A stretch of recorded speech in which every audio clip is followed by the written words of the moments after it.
Teman-teman, sebelum nonton jangan lupa ya, klik like, subscribe, and share.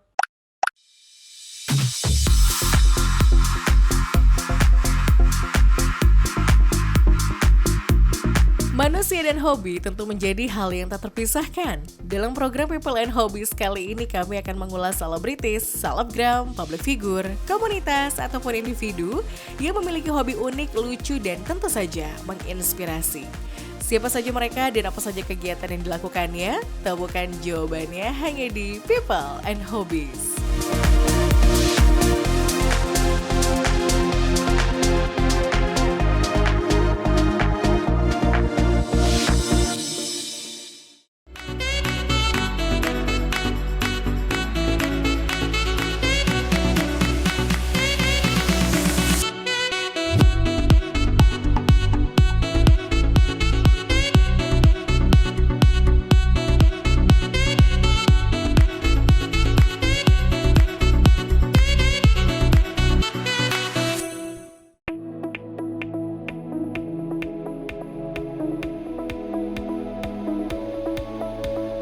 Viewers, merawat dan melestarikan budaya Sanggul, kebaya dan busana daerah, serta mengajak perempuan Indonesia ikut merawat dan melestarikan warisan budaya, tentu saja menjadi salah satu visi dan misi dari keberadaan perempuan yang tergabung dalam komunitas pecinta Sanggul Nusantara ini.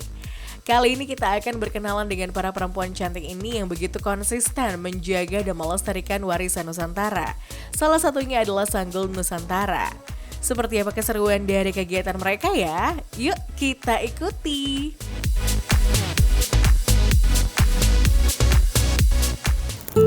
Halo viewers, saya Ninu Widyono Sunario, saya Ketua Umum Komunitas Pencinta Sanggul Nusantara. Saya akan berbagi kisah dan cerita mengenai sanggul-sanggul yang ada di Nusantara.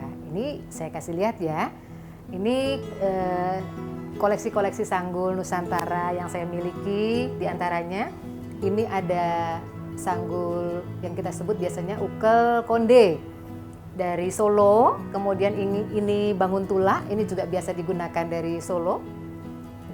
Nah ini kemudian ini ada ukel teko ini Solo dan Jogja itu mirip. Sama ini kemudian juga ukel teko juga, dan ini adalah variasi sanggul-sanggul. Kita menyebutnya sanggul meletre, dan ini beberapa sanggul variasi dari sanggul-sanggul Nusantara. Dan yang ini cepol, ini biasa digunakan untuk sanggul dari Jakarta atau dari Betawi. Ini ada beberapa ornamen gronjeng ini, beberapa ornamen yang biasa digunakan, dan juga ini ada bunga. Saya mau sedikit cerita mengenai sanggul-sanggul yang bagi saya secara pribadi ini memiliki nilai histori. Ini sanggul yang kita menyebutnya sanggul konde Solo, berbentuk seperti angka 8. Ini warisan dari almarhumah ibu saya gitu. Jadi ibu saya, beliau ini seorang pendidik sekaligus juga punya kegiatan sebagai pembawa acara adat Jawa. Jadi beliau itu di akhir pekan biasanya menggunakan sanggul ini, pakai kebaya lengkap, kemudian membawakan acara-acara adat Jawa. Ini masih saya rawat sampai saat ini, karena kenapa gitu? Jadi saya setiap pakai sanggul ini rasanya punya spirit, punya semangat untuk harus melestarikan. Karena saya mengenal ini dari saya belum sekolah ya, masih di usia TK, ketika ibu saya ini lagi dandan, saya biasanya diajak untuk menemani. Kemudian saya melihat bagaimana proses ibu saya dandan. Sanggul dibentuk sudah jadi ini seperti ini, dipasang hiasan, kemudian ibu menyasak rambutnya dan kemudian memasangkan sanggul. Nah dari situ biasanya ada cerita-cerita yang disampaikan oleh ibu saya mengenai budaya, mengenai kenapa kita perlu gitu melestarikan apa yang sudah dirintis oleh leluhur kita ini supaya tidak hilang, supaya tidak punah dimakan zaman sehingga orang nggak tahu. Nah itu saya karena dari kecil ya, karena saya ingat saya belum sekolah, saya mendengarkan, dan itu proses sosialisasi berjalan terus menerus sampai saya dewasa, seperti tertanam dalam diri saya bahwa Ya, memang kita harus melestarikan warisan budaya, dalam hal ini adalah Sanggul-Sanggul Nusantara, dan kemudian kita memberikan edukasi dan sosialisasi kepada orang-orang terdekat kita. Apakah itu keluarga, apakah itu teman kita, kerabat, kolega. Nah, kira-kira seperti itu, viewers. Nah, viewers, karena kecintaan saya pada Sanggul-Sanggul Nusantara itu ternyata juga dirasakan oleh beberapa orang, ya, beberapa teman. Lalu kami berkumpul, berdiskusi, dan kita sepakat gitu bahwa rasanya ini perlu ya dibentuk satu wadah yang dimana kita di wadah ini kita punya gerakan budaya yang arahnya itu adalah jelas. Kita ingin ikut serta melestarikan, merawat Sanggul-Sanggul Nusantara, juga kebaya dan busana daerah. Jadi 3 hal itu yang menjadi concern. Kami kemudian membuat satu perkumpulan wadah komunitas perempuan-perempuan pegiat atau pelestari sanggul yang memiliki latar belakang itu berbeda suku, juga kita lintas generasi, lintas profesi. Kebanyakan dari kami ini justru awam, jadi kami bukan orang-orang yang bergerak di industri kecantikan atau di industri sanggul, bukan. Jadi kami ini awam dengan berbagai latar belakang profesi. Kita sepakat untuk mendirikan satu perkumpulan yang kita sebut dengan Perkumpulan Sanggul Nusantara. Perkumpulan kami sudah mendapat SK dari Kemenkumham Republik Indonesia, dan saat ini pusatnya ada di Jabodetabek, juga ada di Bandung, Semarang, Solo, Jogja, Surabaya, Bali, dan Flores. Kenapa perlu ada perkumpulan seperti ini gitu? Karena bagi kami disinilah wadah kita belajar, kita bertukar pikiran, kita bertukar pengalaman, bertukar ide, dan kemudian kita bisa saling mengenal. Ternyata dulu kan biasanya tuh orang kalau dengar kata sanggul identik dengan orang Jawa gitu lah, ternyata enggak. Sanggul di Nusantara itu macam-macam. Kalau di Bali itu kami baru aja belajar mengenai pusung gonjer, pusung tagel, kemudian dari Indonesia Timur, dari Sika Flores itu ada sanggul Legen Alan, kami juga baru belajar. Kemudian dari berbagai daerah, nah ini sangat menarik, jadi menambah pengetahuan bagi kami sekaligus menambah satu kecintaan kita dan semakin menguatkan bahwa tidak ada hal lain yang harus kita lakukan selain kita ikut serta merawat semua sanggul-sanggul yang ada di Nusantara ini. Kita ambil bagian untuk melestarikan, dan yang nggak boleh ketinggalan adalah kita mengajak orang muda. Ya, orang muda ini perlu diajak. Kenapa? Karena mereka jangan-jangan belum kenal. Jangankan orang muda, mungkin yang di usia saya juga banyak yang belum kenal ya. Jadi tugas kita itu 2, melakukan sosialisasi, yang kedua melakukan edukasi.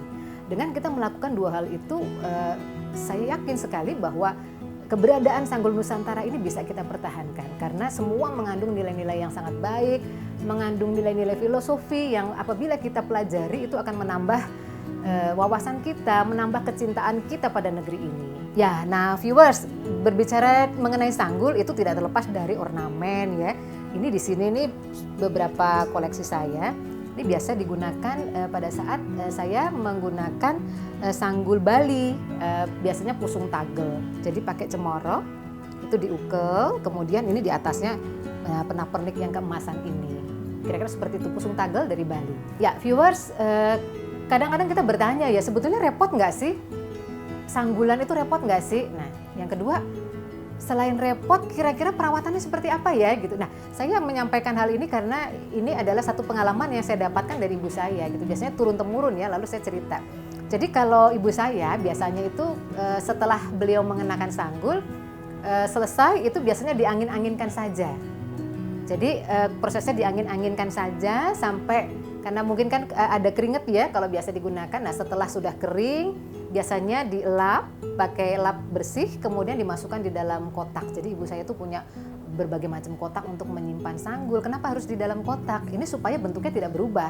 Nah, biasanya juga dikasih pewangi ya, apakah itu akar cendana atau bisa juga ada beberapa semacam jenis-jenis biji-bijian gitu ya yang biasanya digunakan oleh ibu saya. Ini supaya apa? Supaya tidak kena ngengat, kemudian juga harum dan tetap kering ya, seperti itu.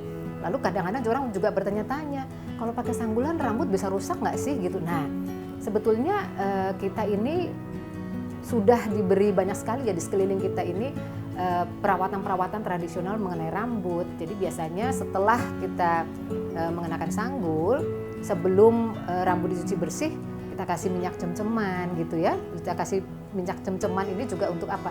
Memasas ya, memasas rambut supaya tetap bagus. Nah, setelah menggunakan cem-ceman, kita biasanya keramas. Setelah keramas kemudian diberi semacam hair tonic atau penyubur rambut. Nah, ini perlu dilakukan karena apa? Sebetulnya ya itu memang langkah yang rutin ya untuk kita melakukan perawatan rambut, itu hal-hal yang rutin dilakukan oleh banyak teman-teman perempuan lainnya.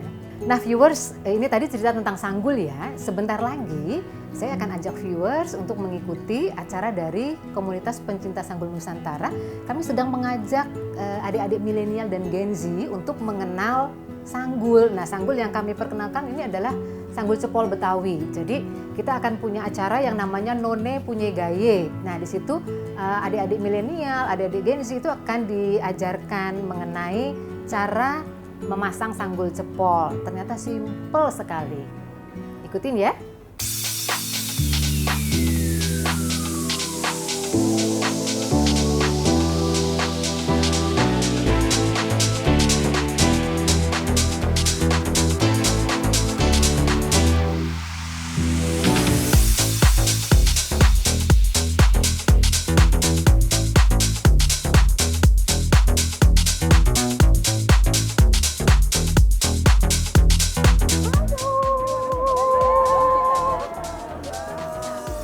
Halo viewers, ini kami dari Perkumpulan Pencinta Sanggul Nusantara.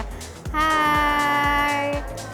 Jadi kami hari ini pakai sanggul cepol Betawi, kemudian kebaya encim juga dengan kain Betawi. Kita mau ada acara nih sama adik-adik milenial dan Gen Z. Acara apa sih?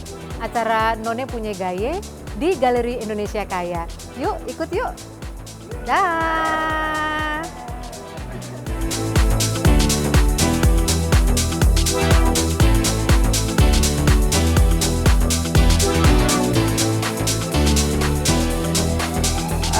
Alasan kami tergabung dalam komunitas pencinta sanggul Nusantara, kami ingin melestarikan sanggul-sanggul yang ada di Indonesia. Karena Indonesia memiliki banyak jenis sanggul dan kami sebagai perempuan Indonesia punya kewajiban untuk bisa melestarikan dan bisa memperkenalkan kembali sanggul-sanggul yang ada.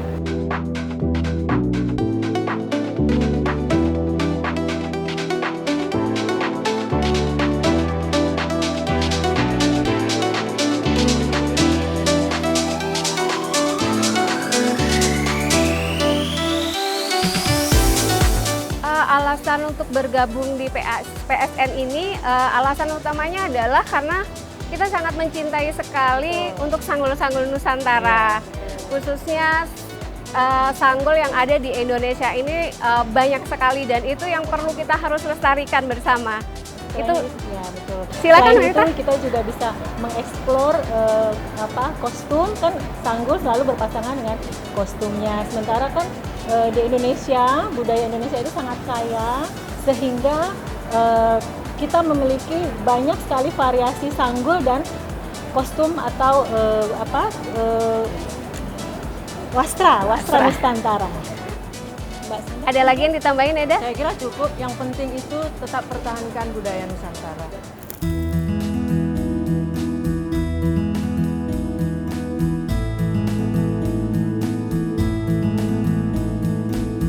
Hal-hal yang menarik adalah setiap daerah Indonesia memiliki sanggul yang khusus seperti Bali, Jawa, Maluku, Manado memiliki masing-masing ciri khas dari daerahnya.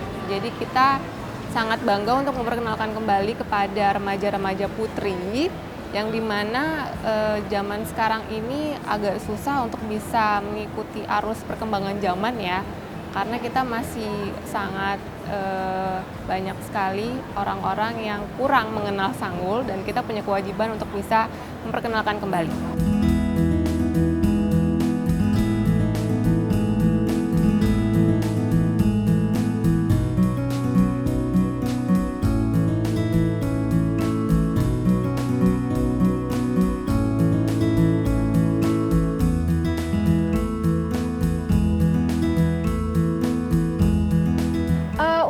Solo sendiri untuk di setiap wilayah di Indonesia ini mempunyai sanggul. Dan ketertarikan kita adalah setiap wilayah, setiap daerah itu pasti mempunyai jenis sanggul yang banyak sekali filosofinya. Bukan hanya sekedar sanggul ini, tapi di dalam sanggul ini terkandung banyak sekali makna. Dan itu yang luar biasa sekali untuk kita kulik bahwa betapa kayanya Indonesia ini dengan berbagai ragam sanggul yang ada.